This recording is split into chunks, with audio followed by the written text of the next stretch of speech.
Welcome to the region's only public safety radio talk show. It's time again for the Sheriff's Report, your weekly radio call from Sheriff Ozzie Knezovich, now in its third year on the air. Radio base to the Sheriff. Come in, Sheriff.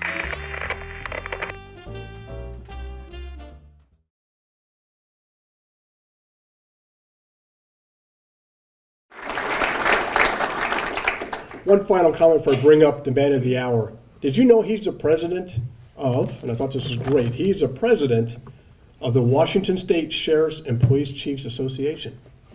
So here he is active in our community. Statewide, each of the affiliates being the clerks, the treasurers, the auditors, the assessors, the coroners and medical examiners, and the sheriffs and police chiefs. Those are our 7 affiliates that make up the Washington Association of County Officials. Each one has their own association. Each one has a president, vice president, treasurer, on down the line. Your sheriff is the president of the statewide Association of Sheriffs and Police Chiefs. And I think that's pretty impressive. It says a lot about himself. With nothing else for me to say, ladies and gentlemen, introducing our sheriff, Sheriff Ozzie Knezovich.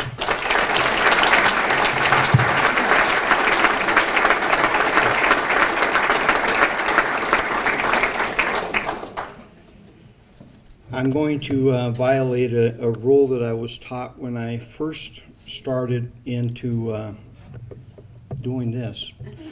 My first speech, I had 3x5 cards, and I went through them, and my campaign advisor walked over and went, "Do you know how to do your job?"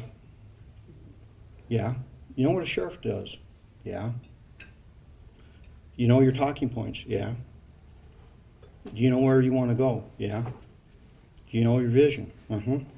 "I don't want to see those cards again." Because if you need them, you don't. Well, I wrote down a few things. I think that's because of age more than anything.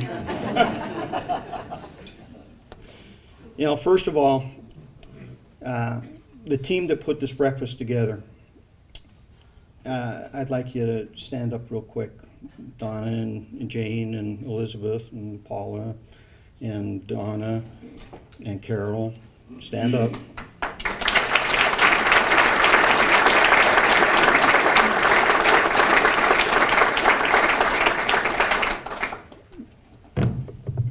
Because folks, you don't do this stuff by yourself.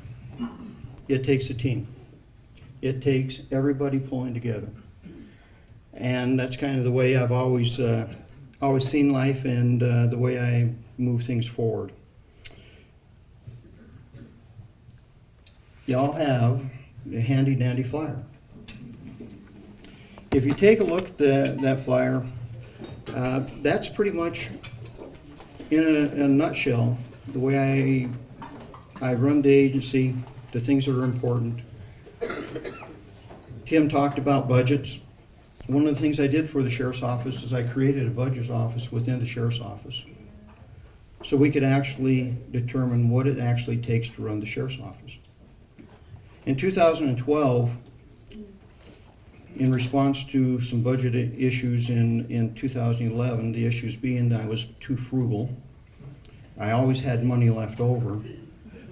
And the reason I had money left over is because we had things that we need to deal with. And in 2008, I made a deal with the commissioners. I said, you know, if I can find it in my budget, I want to create my own capital replacement fund, because believe it or not, the county does not have one. The county, to this day, we still don't have one. And they said, great idea. And well, that lasted right until the Great Recession. And then they started scooping money. And Skip Chilberg, our former treasurer, worked for me for a time. And in 2012, he came in and said, Ozzie, they have underfunded you $1.6 million for next year. Underfunded. I went, oh, so that's how they're going to scoop the money. They're going to underfund me and then make me beg for it. It didn't change, Skip. It's still the same way. I'm still underfunded $1.6 million. Makes budgets interesting. I'd love to know what a real budget's like. Craig, can you tell me?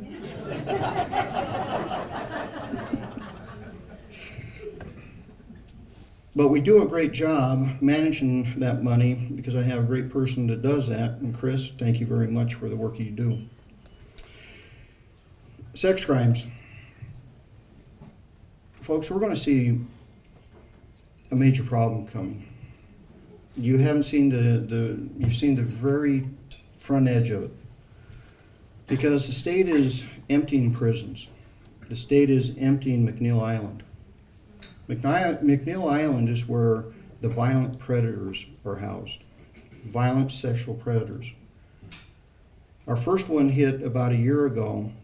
And mind you, you're not supposed to get out of McNeil Island if you refuse treatment. This guy refused treatment, and he was let out of McNeil Island as a violent sexual predator. And the judge said, you get to go to Spokane. 1 year later, a judge removed his violent sexual predator status and put him down to a level 3. And he still didn't do any of the counseling or treatment. We are going to see a steady stream of that from now on. They are coming this direction, and we need to really beef up our capabilities in that area. And we don't have the staff to do that. I'm sitting there looking at this wave and going, how do I put my finger in one more hole in this dam? Because that's what's happening. That's what's coming. It worries me. It should worry you. We talk about sex trafficking. It's a reality. It's a reality in this community. Caleb Altmeyer, thank you for the work you do in that.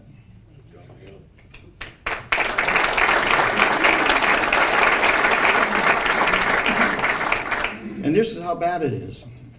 About a year or so ago, Washington State Patrol came to Spokane. We helped them with the sting operation.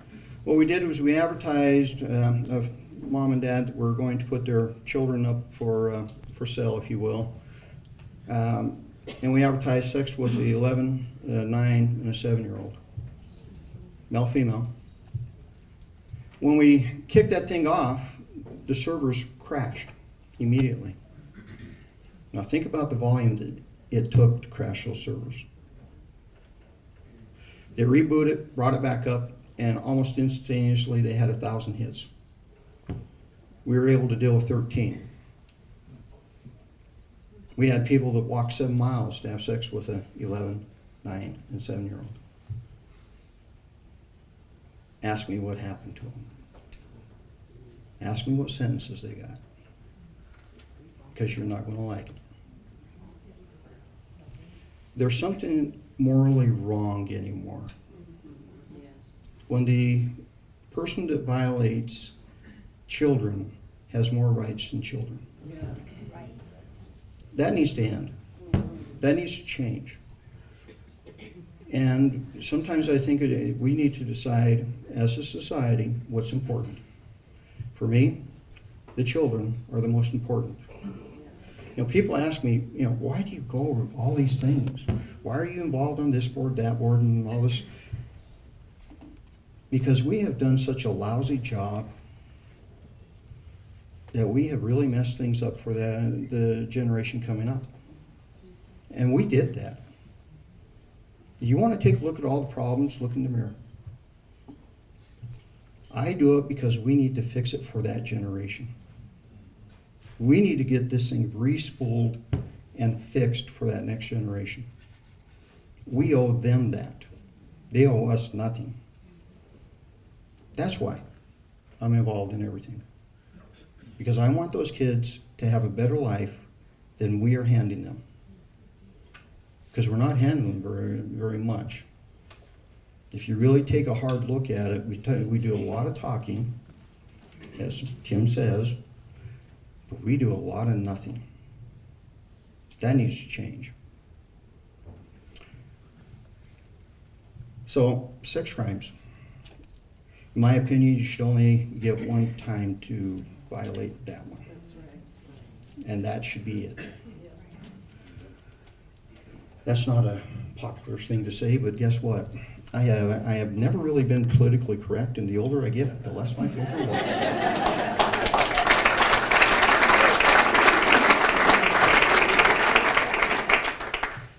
And you know, there are so many people out there that do great things for the right reason, focused on those children. Kate Green's one of them. She's up there at the Northeast Youth Center, and I'll get a phone call now and again going, can you come up?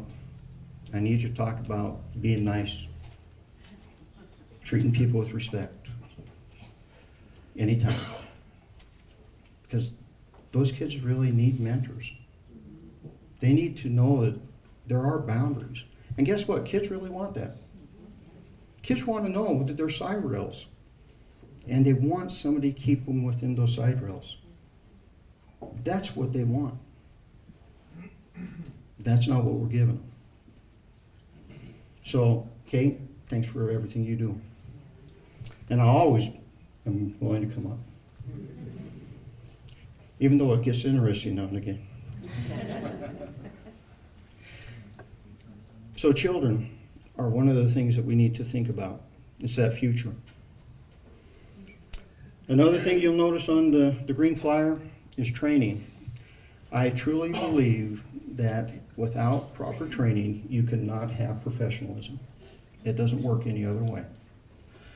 And folks, in 2005, when I was the sergeant in charge of training, our training office fit, well, about from where that table is to right about here, maybe out to that table there, and that was it. That was our training unit.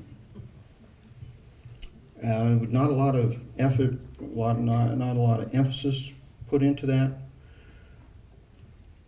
And we're still kind of the traveling circus, if you will, because we don't have a home. We've been in 5 different homes, but we don't have a permanent home.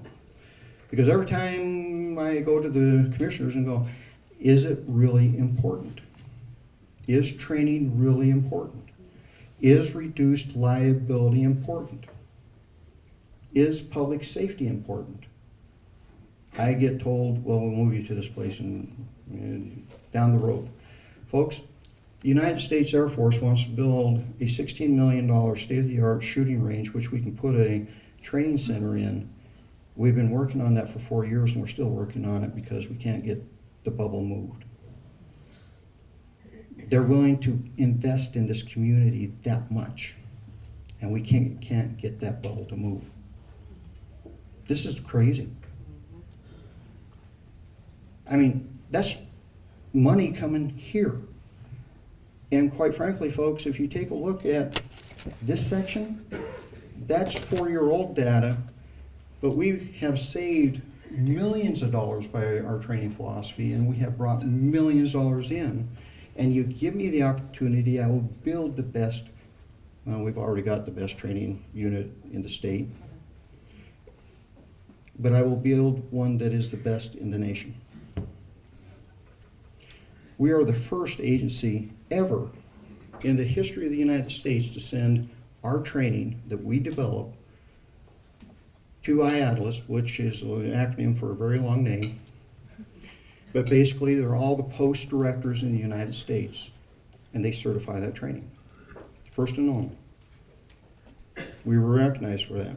I knew that I could get that training unit to that next level if I could find one little puzzle piece. If I could actually get that puzzle piece, and the state of Washington messed up and gave it to me. And that would be Tony Anderman.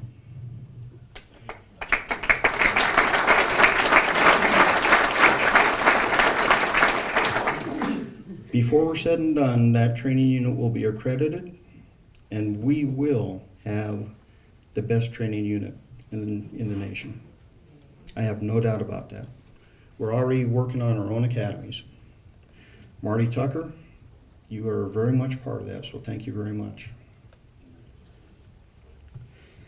Air 1, which is now Air 3, I swear helicopters multiply. Dave, no more. When I became sheriff, I inherited the air unit. I had a helicopter that wouldn't fly. I had an engine that didn't work, and it was $750,000 overpriced. And I went, oh, what do we do with this? And because the plans to put it in the air were illegal, and I was like, can we just get it back? But the thing is, I have a strict philosophy on leadership. Don't whine about it. It doesn't do any good anyway. Don't whine about it. Leaders do something very simple. You're going to give me that? Okay. And then you make the best that you can make, period. But there's an important key aspect to that, and that is to put the right people in the right place to do the right job, and that's Dave Ellis. Because he took that air wing to, there's only 10 accredited in the nation, right, Dave? 10. Out of the United States, there's only 10 air wings that are accredited. Oh, did I mention that we are volunteer? All volunteer pilots? And we are an accredited air wing.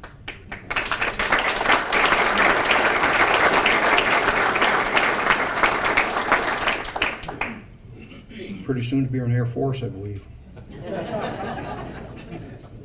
We just got a Huey.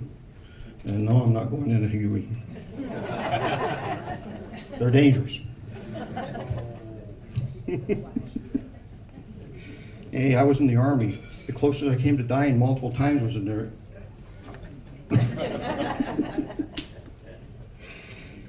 But Dave, you've done a great job with that air wing and the capabilities that we bring, folks. You talk about how to fund things.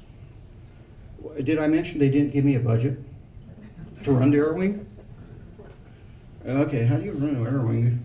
Helicopters are very expensive. Most expensive platform there is. No budget. However, I knew if we could get partners, we might be able to keep this thing in the air. So that air wing is supported by North Idaho, and surrounding counties actually pay us to keep that thing in the air. Thank goodness for partnerships. And there's a secret about partnerships, folks. No matter how tenuous it gets, you don't lose partnerships if you can avoid it, because they're too hard to make. Friendships are very much the same way. Never lose a friendship.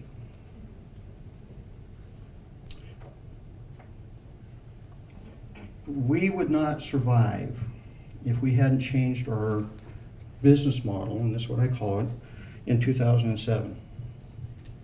Intelligence-led policing. That's where we went. We would be ahead of Seattle right now if I could have gotten certain commissioners to listen to me when we were looking at a new CAD, and we shouldn't have bought this CAD. A side note.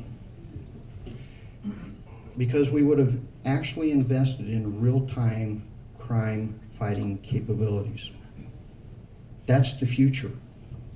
And we were there. We were ahead of that curve. But I couldn't get funding. Beside that, or despite that, we have developed a very robust intelligence-led policing effort. It's not exactly where we want to get it, and I know John will get there. But John Knowles has done a great job trying to communicate that, not just internally, but externally, as to what we need to do to get there. Intelligence-led policing, folks, is the way of the future. And you can call it, there's all kinds of acronyms in that for it. But it's basically taking the bad guy off the street. You identify that bad guy, you identify where they're doing their job, and you take them off the street. The problem with Spokane County, as Chief Meidel can tell you, it's not a law enforcement problem, folks. We do a great job arresting them. But they let them out just as fast as we arrest them. When you can have 53 burglaries hanging on your head and they let you walk out the door, there's something wrong. Yes. And the chief can tell you that there's something wrong. And I don't mind being the voice for all of law enforcement, because sometimes people can't say what they really need to say, but I get to. At least every 4 years, you give me the right to do it for another 4 years. And I take that very seriously. But we need to fix this.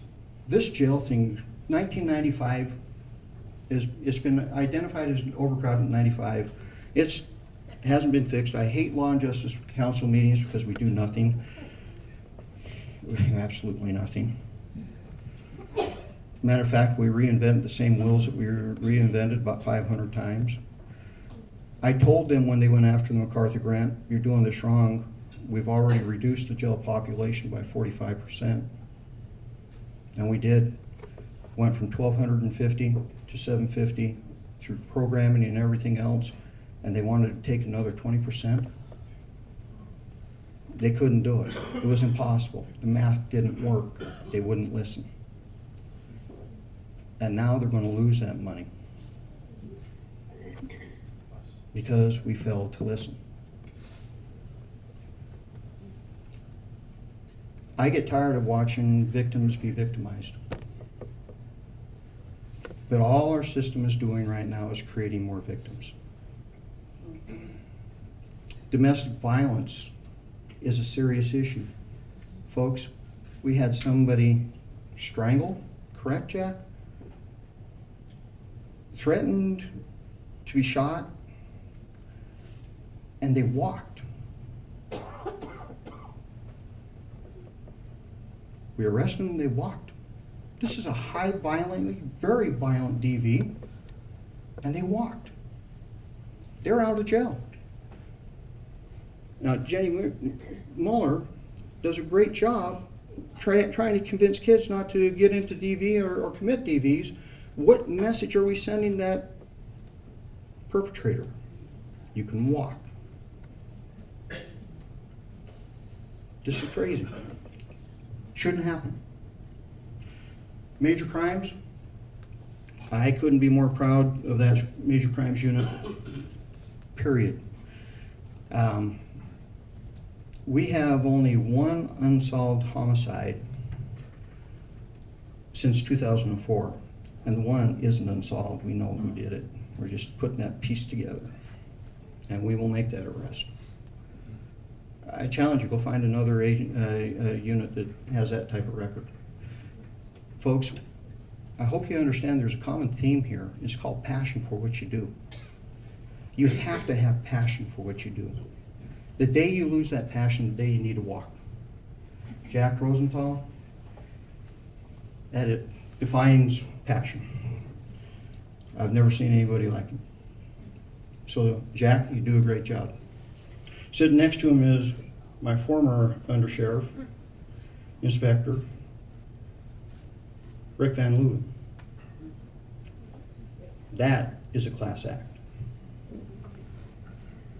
I have Undersheriff Tower and Undersheriff Warner. Those two are my counterbalances. Those two keep me kind of, because, you know, passion, there's a thing about passion. Sometimes it needs to be reeled in. They're the real. And they do a great job serving this community. I have a table full over there. Cynthia, Heather, Rob, you do a great job within that agency, so thank you. Bottom line is, folks, everybody says, Sheriff, you do such a great job. You got all these things going on. Here's the secret. Not me. I have great people that make me look really darn good. So, thank you. Talk about timing.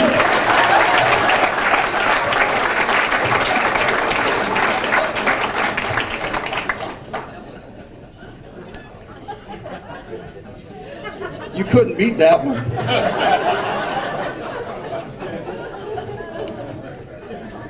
You know, our patrol division are really the unsung heroes. They're the ones out there making contact with you every day. You have great kids out there doing that job. And quite frankly, they deserve better than what they've been handed the last 3 years in this nation. They shouldn't have to worry about being assassinated while they're eating lunch. And quite frankly, that was a failure from the highest levels down, because that particular narrative was based on a falsehood that the media created. And folks, I don't hate the media, because our founding fathers knew one thing: in order to have a free nation, you had to have a free press. It's mandatory in a free society. The problem is, the press has forgotten that with that great right came a great responsibility to tell the truth. The truth. Not spin, not their version of it, but the truth. So we, the people, can make decisions. I worry about our democracy because they have abandoned that. We no longer know the truth. That's true. That needs to be fixed also. Because those kids and their families worry, and they worry a lot. And I'll tell you, it was really sad that it took July 7th, 2016 to change that dynamic. Because that's when Mom and Pop woke back up.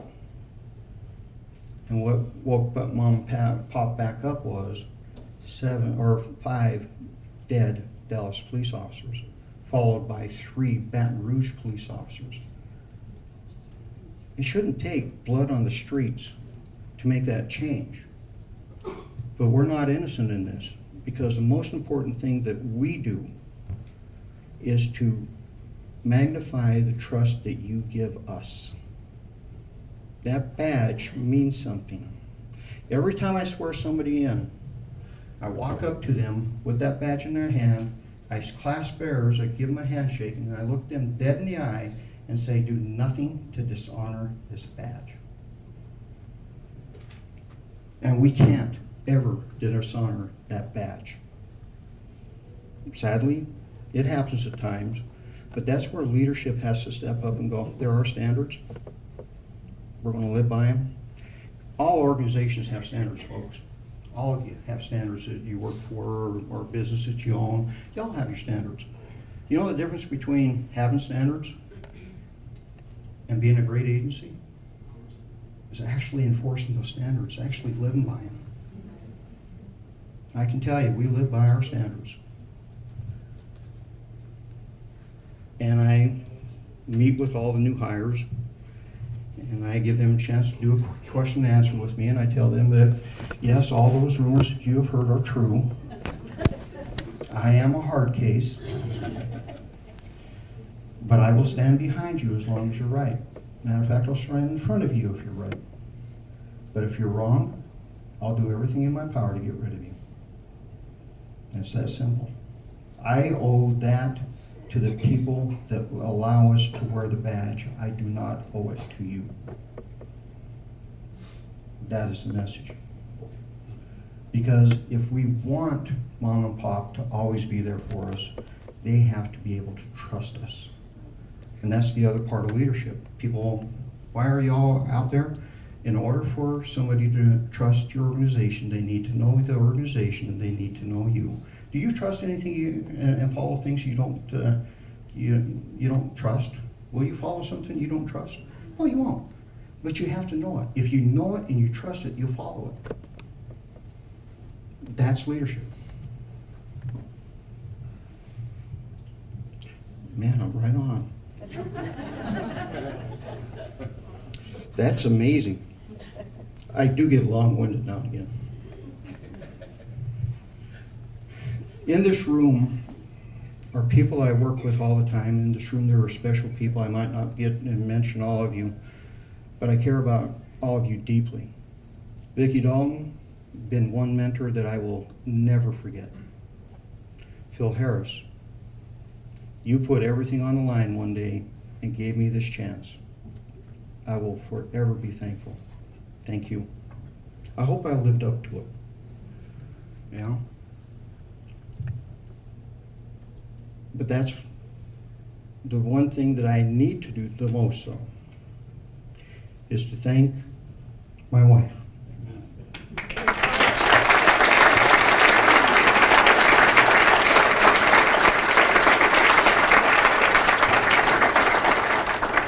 And because she is the boss.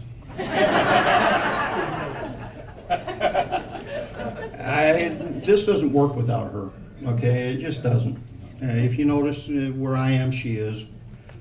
And it is that team. And I think you guys like her better than me anyway.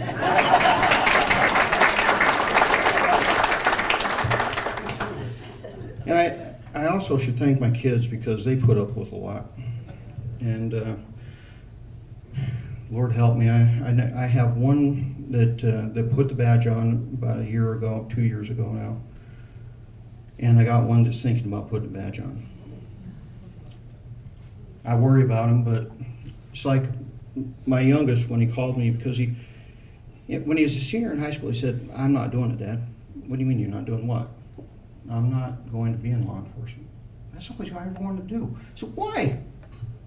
"I see how they treat your guys when they do their job. I see what you have to go through, and I see how you have to defend them. No, I'm not doing it." "What are you going to do?" "Well, I'm not going to college either." I went, "Really? What's your game plan?" "I want to be a mechanic." "Go be the best mechanic you can." Jack Preen put him down that road. He gets all these certifications. He's a great mechanic. And next thing I know, I get this phone call. "I took the test." I went, "Why?" "Because you said that the secret to life is making a difference and serving people." "Oh, dang it. You listened for once." And he loves it. He does a great job. My oldest is thinking about doing the same. She's a flight medic. And that is a kid that started volunteering for fire when she was 17. By the age of 25, she was a deputy fire warden. Matter of fact, she was an interim fire warden when they took her career away from her because she was severely burned in a wildland fire. The doctor says you'll never be able to fight fire again. So she reschooled, got more certifications, and became a flight medic. And now she wants to wear a badge. All right. My middle one is a school teacher. And I'm going to end with schools. Folks, we need to find a way to stop the blood that's going on in our schools. And it's not the gun. I hate to break it to you, it's not. If you had a magic wand and did away with all the ARs today, you haven't fixed a thing. It's the same problem. When you have a 16-year-old in St. George, Utah, mind you, St. George, Utah, walk into high school with a backpack full of explosives, where's the gun there? Yeah, that's right. This isn't that type of an issue. This is a us issue. Folks, when I was in high school, every rig in the parking lot during deer season had a gun hanging in that truck. None of them were ever stolen, and none of them came into school, except for if you're on the shooting team. Yes, we did have shooting teams in high school too. What happened within one generation, because that's basically what it's been, what happened in one generation that our children are now killing each other? Well, I'll tell you what happened. We happened. Because we allowed them to glorify a gang culture that totally disrespects women and is violent. And the African American pastor during that time stepped up and went, "Don't do this. Do not go down that road." We went down that road. It is pop culture now. Video games, Oh, that Twitter thing? Oh, all I had to do was mention that video games might be, oh, the video game. I was like, good Lord. I actually had one 25-year-old tell me that he did a study in high school. I went, you know, you're 25. I started studying this issue when you were born. And I actually helped create our responses to this type of thing. Matter of fact, our response in this area came from Wyoming, because I brought it. And I said, don't try to tell me that this isn't a people problem. Those games are influencing our kids. Kids that play those games have less caring and empathy towards their fellow man. Any veterans out there? Okay, thank you for your service. But folks, trying to get people to kill each other is a hard thing. But in the military, they train us, and they do train us in a way that they desensitize us to a certain extent.